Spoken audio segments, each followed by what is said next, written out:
떠나게 됩니다. 그 2차 석유 전도여행을 떠나기 전에 1차 전도여행 때는 바울과 바나바가 동력을 했었는데 2차 전도여행을 시작할 무렵 서로 다투서 갈라지게 되죠. 그래서 바울이 실라를 택해서 전도여행을 떠나게 됩니다. 그래서 2차 전도여행은 바울이 어디를 전도했느냐를 보여주는 것이고, 이 지도에 보는 바와 같이 이런 경로를 가지고 있습니다.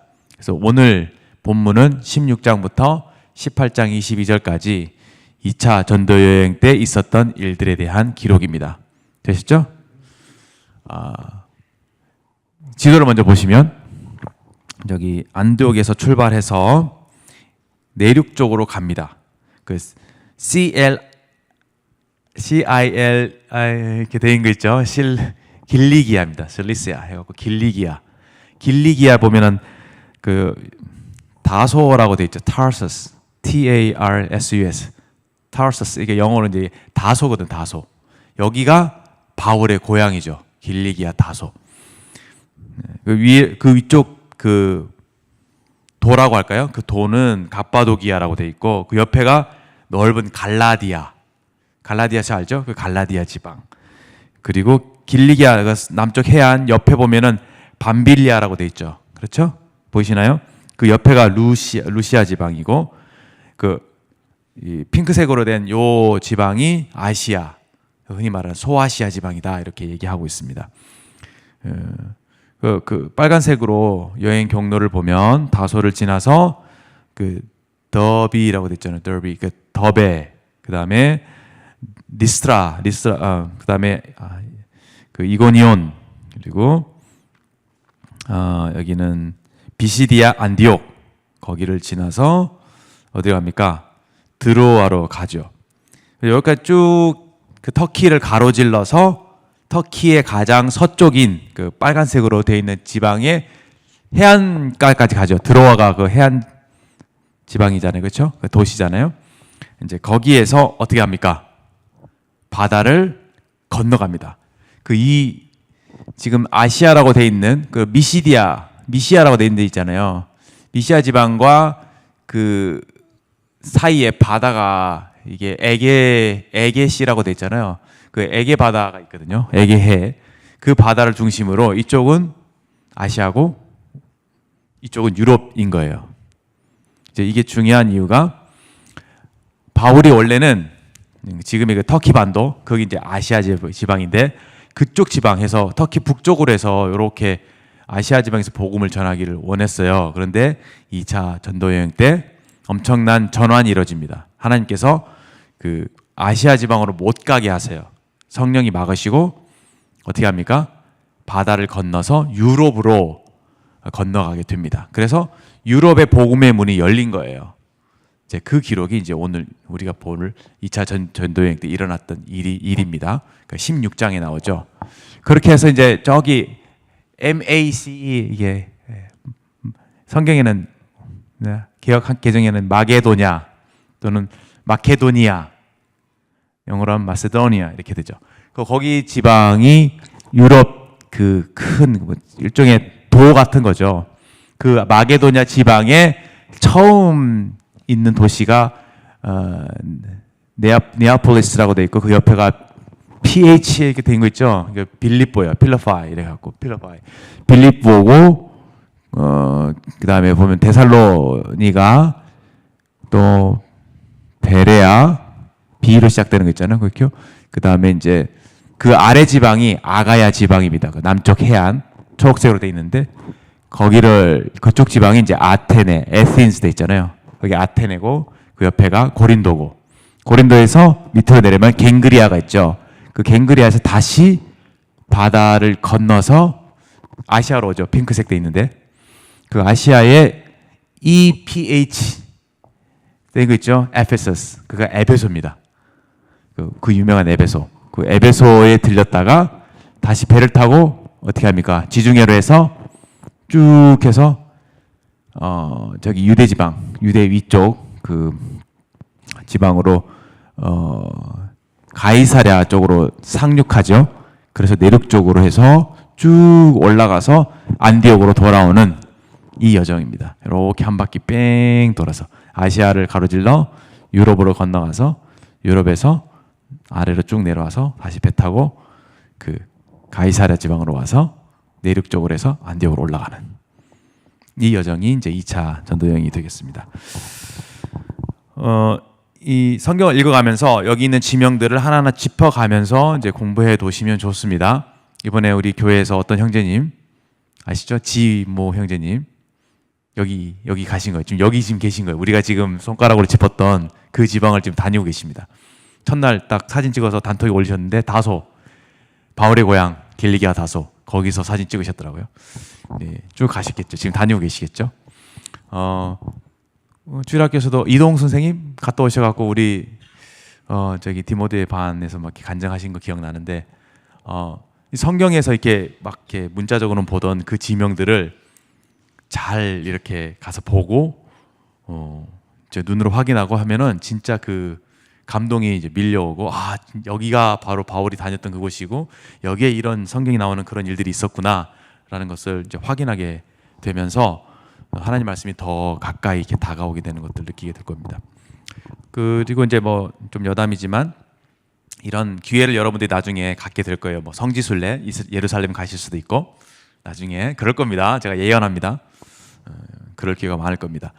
그 바울의 전도 여행을 했던 이런 지역들을 돌아다니다 보면 그 복음이 얼마나 소중한가를 더 피부적으로 느끼게 되고 바울이 얼마나 복음을 사랑했는지 이 먼 거리를 걸어서 전도 여행을 했다니 하면서 그 어떤 감동이 밀려오게 될 겁니다. 아마 지금 여행하고 계시는 그 형제님, 지모 형제님도 돌아오시면 아마 더 복음을 위해서 그냥 물불 가리지 않고 열심히 또 복음을 더 전하시는 그런 분이 되시지 않을까 뭐 그런 상상을 해보게 됩니다. 예. 여튼 16장을 보겠습니다. 15장 말미에 36절부터 41절 15장 36절 41절에 이상한 이야기가 있죠. 두 일꾼이 싸웁니다. 갈라서요. 저는 이거 청년 때 잘 의아했습니다. 과연 이런 훌륭한 분들이 싸우다니 말도 안 돼. 이제 끝났구나.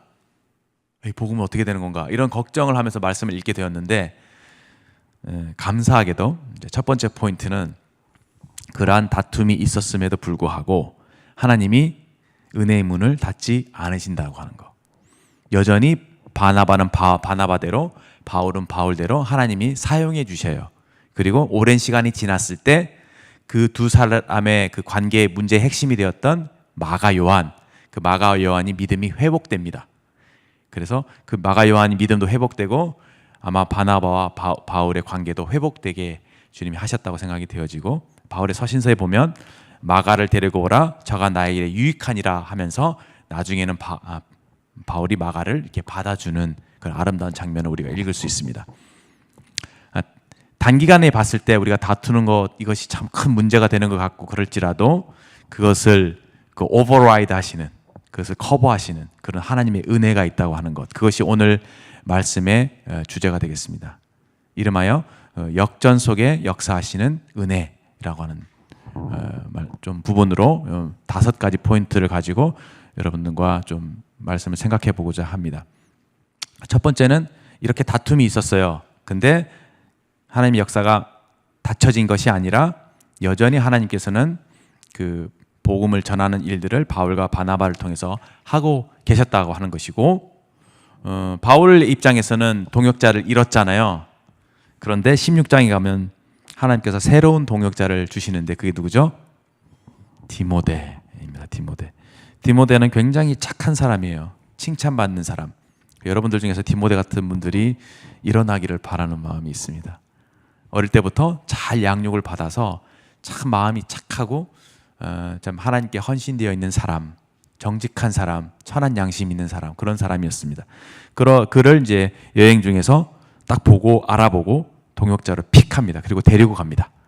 사역을 같이 하면서 그 어떻게 보면 멘토로서 훈련을 시키게 되죠. 그래서 하나님께서는 언제든지 그 새로운 동역자를 붙여주시기도 한다라는 사실이죠. 그래서 우리의 생각을 가둘 필요가 없다. 이렇게 해서 나 함께하던 사람이 나에게서 이제 뭐 멀어져 가고 했을 때 사람을 의지할 것이 아니라 언제든지 하나님은 나에게 새로운 동역자를 주실 수 있는 그런 분이시다는 것을 말씀을 통해서 확인할 수 있습니다. 그런 첫 번째 그 부분을 볼 수가 있고요. 그 다음에 16장 6절부터 두 번째 포인트는 10절까지의 말씀인데요. 굉장히 중요한 그 전환점입니다. 보세요. 6절에 성령이 아시아에서 말씀을 전하지 못하게 하시거늘 라고 되어 있죠. 그들이 부르기아와 갈라디아 땅으로 다녀가, 부르기아와 갈라디아 땅이 아까 터키 북쪽 지방이었죠. 갈라디아. 그러다가 무시아가 서쪽 해안에 있는 그 서북쪽에 있는 해안가에 있는 그 지방이 무시아 지방이었죠. 미시아라고 되어 있는 MISA에 미시아라고 되어 있던 그 지방이었습니다. 무시아에 이르러서 비두니아는 이제 북쪽이잖아요. 비두니아로 가려고 어떻게 했다고요? 애를 썼다고요. 그러니까 복음을 전하기 위해서 내가 아시아에서 복음을 전해야지라고 하는 그 엄청난 그 열심, 그런 계획, 의지 이걸 가지고 힘을 썼는데 성령이 막으신 거예요. 못하게 하신 겁니다. 이렇게 우리가 어떤 일을 계획하고 추진함에 있어서 이렇게 하는 게 하나님의 뜻이고 이렇게 하나님 참 기뻐하시겠다라는 생각을 가지고 갔는데, 확신을 가지고 갔는데 그 길을 하나님께서 막으실 때가 있고, 그렇죠, 잘 안 될 때가 있습니다. 그럴 때 낙심하지 말라는 거예요. 여러분 인생에 있어서도 많은 계획들이 있을 수 있고 기도하는 것들이 있을 수 있죠. 선한 마음을 가지고. 근데 그 길이 막혔다고 해서 결코 낙심할 필요가 없다는 겁니다. 왜? 하나님께서 이 문을 닫으실 때는 다른 문을 열어주기 위해서인 것이지 그냥 무작정 막으시는 분이 아니시거든요. 하나님 분명한 계획과 뜻을 가지고 문을 환경적으로 어떤 것들을 막으신다고 하는 겁니다. 막혔을 때는 어떤 뜻이 있을까라는 마음을 가지고 우리가 기대를 가지고 다른 문을 두드려 볼 필요가 있는 것이죠. 감사하게도 아시아의 문이 막혔죠. 근데 하나님께서 더 좋은 뜻을 갖고 계셨죠. 그것은 유럽으로 복음이 전파되는 것이었습니다. 그래서 유럽으로 감으로 해서 역사적으로 어떻습니까? 유럽의 기독교가 흥황하잖아요. 그렇죠? 그리고 유럽의 특히 영국이나 선진국들을 통해서 세계 선교가 시작되죠. 다시 복음이 아시아 지방, 아프리카 지방, 저 미국까지 건너가게 되죠. 하나님은 그런 계획을 갖고 계셨던 겁니다. 그러니까 우리가 이해되지 않아도 하나님 막으실 때는 더 큰 뜻이 있으시겠지. 그렇게 절대적으로 하나님의 주권을 인정하고 하나님을 신뢰할 수 있습니다. 그런 교훈을 이제 두 번째에서 우리가 받을 수가 있죠. 그다음에 세 번째 교훈은요.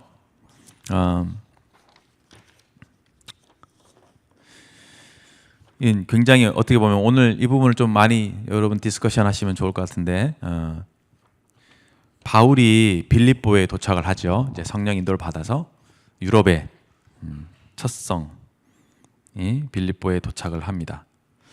도착을 했는데 거기서 이제 루디아라고 하는 사람을 만나서 이제 복음을 전해줘. 그 루디아가 구원을 받습니다. 얼마나 좋아요? 이제 여기서 드디어 유럽의 첫 성에서 첫 사람이 구원을 받았으니까. 근데 16절 이하에 어떤 일이 생기냐면은 귀신 들린 여종이 자꾸 바울과 실라를 괴롭히는 거예요. 그러니까 어때요? 막 방해를 받으니까 도저히 안 되겠다 싶어서 그 귀신을 쫓아냅니다. 근데 그 귀신을 쫓아냈다는 이유만으로 바울과 실라가 감옥에 갇힙니다. 좀 생각을 해보세요. 여러분들이 이런 상황이라면 보통 어떻겠습니까? 좌절이 됩니다. 낙심이 되고요. 여러분들 그 주님의 일을 함에 있어서 아까 뭐 문이 닫힌 것과 마찬가지로 어떤 주님의 일이 좌절될 때, 그럴 때 낙심하기 쉽습니다.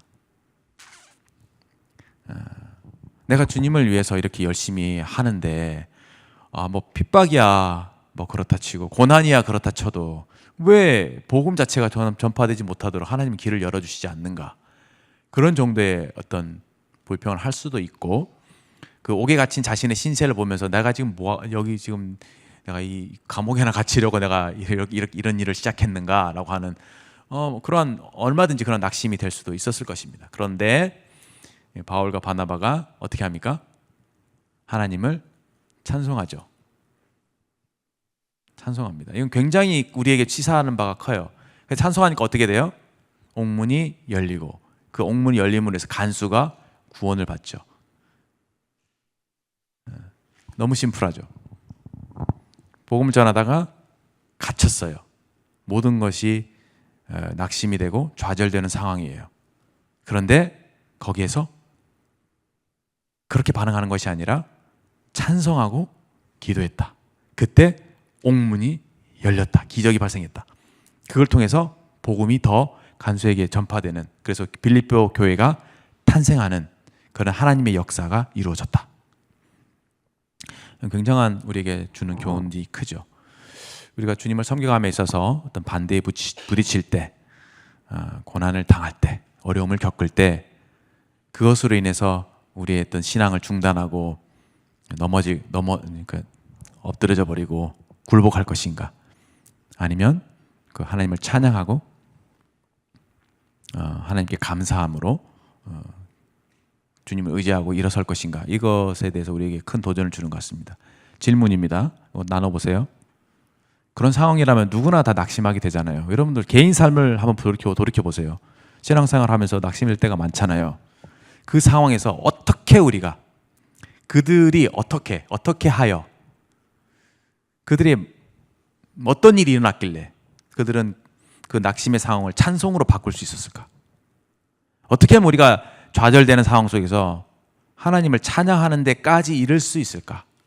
그게 이제 세 번째 여러분들이 드리고 싶은 질문입니다. 이 비결을 한번 그 패턴이라고 할까요? 그걸 발견해 보시면 여러분 삶에 적용할 수 있을 거예요. 감사할 수 없는 상황 속에서 감사할 수 있는 비결인 것이죠.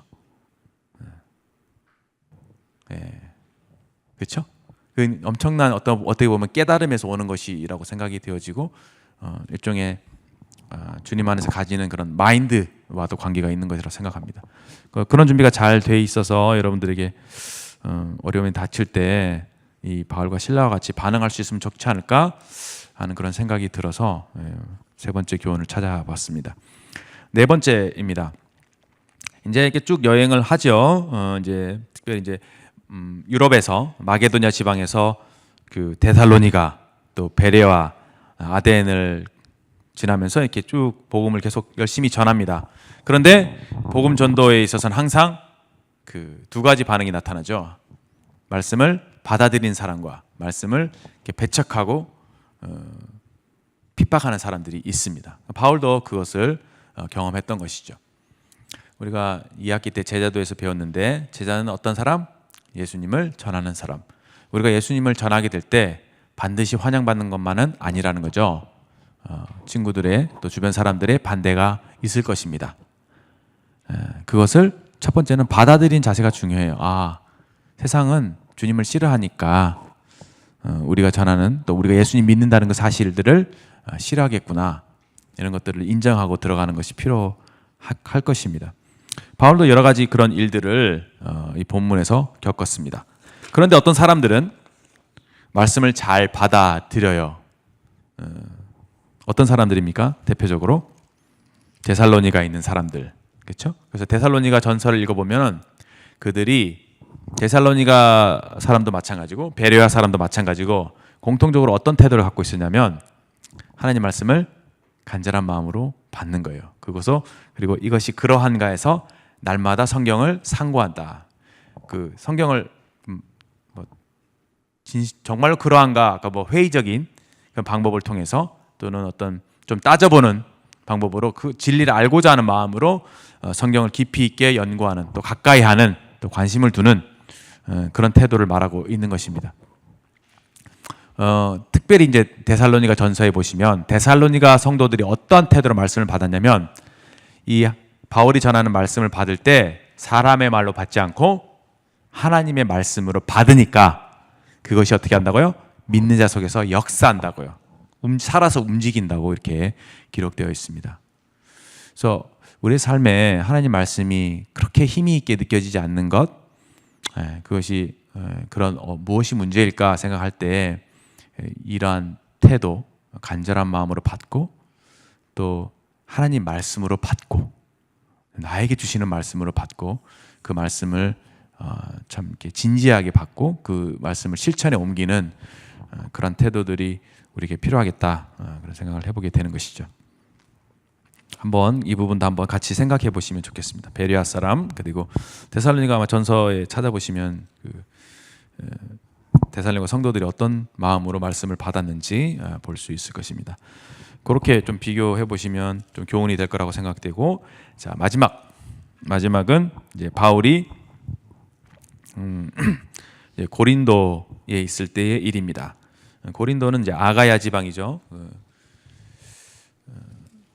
마게도냐 지방 아래쪽에 있는, 그래서 18장의 내용이 이제 고린도에 있는 바울의 모습을 나타내고 있습니다. 여기서도 이제 보면은 핍박이 있죠. 반대가 있죠. 그 6절에 보면 그들이 대적하여 비방하거늘, 대적하여 비방했다. 그러니까 바울이 고린도에 있을 때는 좀 오래 머물렀던 것 같아요. 1년 6개월을 머물렀다고 하죠. 거기 갔을 때 주중에는 주 한 6일 정도는 천막 만드는 일을 했어요. 파트타임으로. 그러니까 파트타임도 아니죠. 주 6일 그냥 일을 한 거예요. 천막 만드는 장사를 한 거죠. 그리고 안식일 날 주 1회 회당에 들어가서 유대인들에게 복음을 전하는. 그러니까 막 선교사로 나갔다고 해서 막 매일매일 그냥 복음을 전했던 모습은 아닌 거예요. 그렇죠? 고린도 있을 때는 안식일마다 회당에서 복음을 전한 모습으로 기록되어 있습니다. 아, 그럴 수도 있구나. 굉장히 뭐랄까요? 유연하죠. 주님의 일을 하는 데 있어서 유연합니다. 근데 그때 이제 누가 오냐면 브리스길라와 아굴라가 같은 동업자였어요. 그래서 그들과 고린도에서 같이 만나서 천막 만드는 일을 하면서 안식일에는 유대인 회당에서 유대인들에게 복음을 전하는 것이죠. 근데 유대인들이 복음을 거부해요. 대적해요. 그러니까 바울이 손을 탁탁 털어버리면서 너희들이 받지 않으니까 내가 이방인에게 갈 거야. 이렇게 말하면서 그 자리를 떠납니다. 그런데 이제 7절에 보면 하나님을 경외하는 디도 유스도라고 하는 사람, 또 회방장 그리스보라고 하는 사람이 온 지방과 더불어 주를 믿었다 이렇게 되어 있고, 수많은 고린도 사람들도 듣고 믿어서 세례를 받았다. 하나님의 은혜죠. 열심히 장막 만드는 일, 천막 만드는 일 하고 그냥 그렇게 시간 날 때 이렇게 복음을 전했는데 하나님 역사하시니까 수많은 고린도 사람들이 예수님을 믿고 구원받고 고린도 교회가 탄생하게 됩니다. 그때 밤의 환상 중에 예수님께서 나타나셔서 두려워하지 말고 침묵하지 말고 말하라. 내가 너와 함께 있음에 어떤 사람도 너를 대적하여 해롭게 할 자가 없을 것이니 이는 이 성중에 내 백성이 많음이라. 이렇게 되어 있습니다. 우리가 흔히 이제 고린도 교회 하면은 고린도 지방에는 굉장히 무역이 성하고 상업이 성하고, 그래서 거기에는 굉장히 부도덕한 성매매자들도 많고, 그렇죠? 그 도덕적으로 굉장히 타락한 도시가 고린도 교회라고 알고 있죠. 그런 일들이 이제 고린도 전서에도 기록되어 있고 그렇잖아요. 그럼에도 불구하고 그 어두운 어떤 도시, 영적으로 어두운 도시지만 그 성 중에 내 백성이 많다고 하시는 거예요. 그래서 좀 이 말씀 보면서 좀 생각이 드는 게, 그 세상이 어둡다고 해서 복음 전도가 그렇게 방해를 받는가? 그 복음 전도 일이 위축되거나 축소되는가? 그런 생각, 그렇지는 않지 않을까 생각이 드는 거죠. 무슨 말인지 아시겠어요? 여기에서 바울이 1년 6개월을 지내면서 교회 성도들을 가르치고 복음을 전하고 해서 고린도 교회를 세우고 튼튼히 합니다. 결국은 세상이 어두운 게 문제가 아니라, 자꾸 이제 어떤 분들은 세상이 막 악해져 가고 있고 막 어둡고 해서 막 그 너무 지나치게 근심하고 걱정하고 그런 건 뭐 좋겠지만, 세상이 그렇게 어둡기 때문에 하나님께서 우리를 빛의 자녀로 불러주셨고, 그들로 너희 착한 행실을 통해서 그 비들에게 빛을 비춰서 그들로 하여금 하나님 아버지께 영광을 돌리게 하라, 그렇게 말씀하셨잖아요. 그러니까 결국은 세상이 어두운 게 문제가 아니라 그리스도인들이 빛을 제대로 비치지 못한 게 문제 아닐까요? 그렇죠? 빛 대신 빛의 자녀인 우리들이 세상을 사랑하고 육신적이고 하나님 사랑하지 않고 그렇기 때문에 빛을 비추지 못하는 게 문제지 세상이 어려운 게 문제가 아니겠다 생각이 듭니다. 아무리 어둡고 암울해도 하나님은 하나님의 일을 하시는 분이고 오히려 그렇게 죄악 가운데 살고 하나님을 대적하는 사람들이 바울과 같이 하나님 빛이 비춰졌을 때 더 큰 확실한 변화를 일으키는 것을 보게 됐을 때 결코 하나님의 능력이 제한받지 않는구나 이런 믿음을 가질 수 있습니다. 많은 분들이 우리나라의 그 정치적인 사정이 좀 어렵다고 항상 어렵다 이렇게 어렵게 얘기하는데 저는 그보다 하나님이 더 크신 분이라고 믿어요. 우리가 하나님 편에 서면 우리가 두려워할 것이 없지 않는가 생각을 하게 되는 것이죠. 노아 시대에 그 노아가 아니죠. 그 소돔과 고모라 땅에 왜 망했습니까? 소돔과 고모라가 악해서 망했나요? 의인 10명이 없어서 망했대요. 그러니까 의인이 없어서 망한 거지 소돔과 고모라가 악해서 망한 게 아니라고 우리가 알고 있죠. 그래서 우리가 해야 될 일은 그 빛 대신 주님 말씀을 비추고 복음을 증거하는 일이다. 우리가 주님의 자녀로서 제대로 세상 앞에 나타나야 될 것을 그런 책임을 한번 생각해보는 그런 말씀이라고 보여집니다.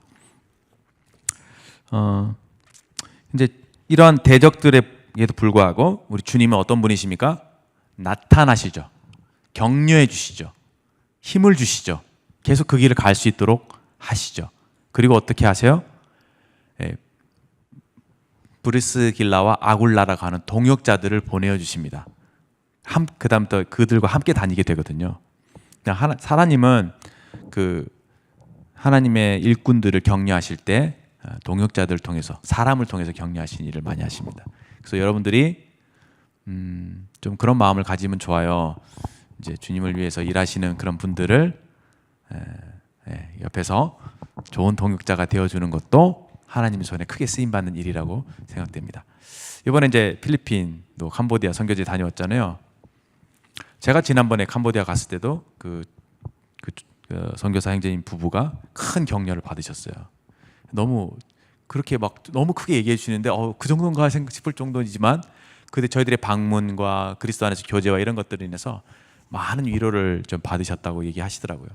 필리핀도 마찬가지겠죠. 그래서 가만히 있지 말고 어떤 일꾼들에게 또 누군가에게 이렇게 힘이 되어주는 격려가 되어주는 그런 사람이 되는 것도 참 좋겠구나 생각을 하게 됩니다. 하나님은 바울을 보내셨지만 바울의 여정 속에 함께 하셨고 그에게 동역자들을 이렇게 붙여주심으로 힘을 주시고 위로하시는 그런 분이신 것을 우리가 보게 됩니다. 네, 일단 여기까지 제가 이제 말씀드린 것들을 좀 정리를 해보았고요.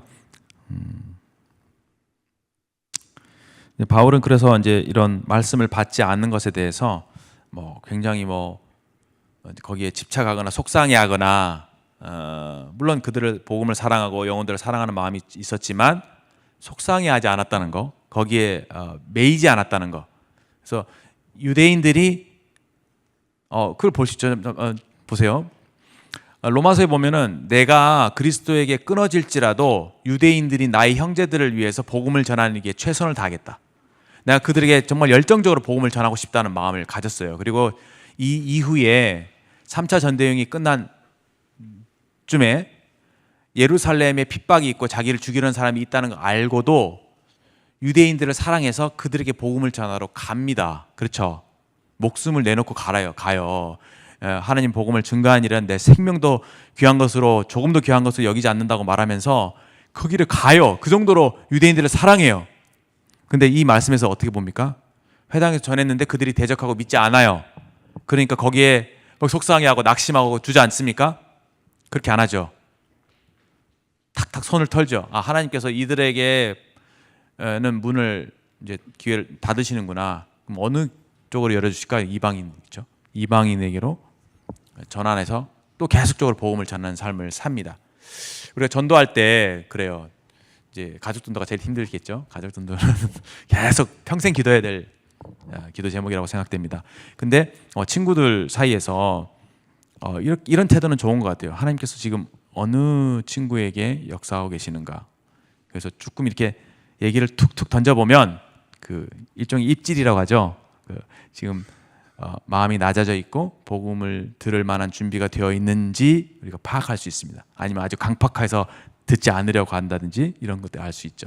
그래서 너무 이렇게 막 그 어떤 사람에게 집착을 하기보다는 하나님께서 어떻게 일하시는가를 보고 좀 유연하게 대처할 수 있는, 하나님께서 이 사람에게 문을 닫으시면 또 다르게 기회를 주시는 것들을 또 생각해 볼 수 있는 그러한 마음의 유연함이 필요하다 생각을 해보게 되는 것이죠. 바울은 그런 면에서 모든 사람에게 뭐 유대인이건 이방인이건 또는 뭐 정치적으로 높은 위치에 있는 사람이건 아니면 아주 뭐 오네시모 같이 그 감옥에서 만난 사람이든 상관없이 남녀노소 지위고하를 막론하고 모든 사람에게 복음의 빚진 자라고 하는 그런 사명을 가지고 그렇게 살기를 원했던 것입니다.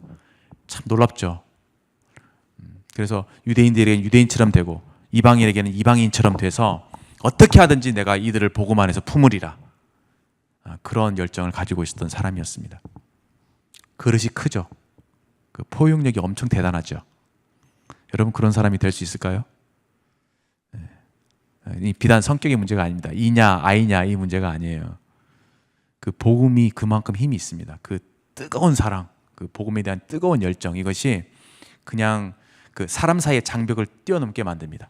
성령의 인도를 받잖아요. 그러면은 극 I, 스몰 I인 분들도 그냥 담대하게 나아가서 그냥 접근하는 거예요.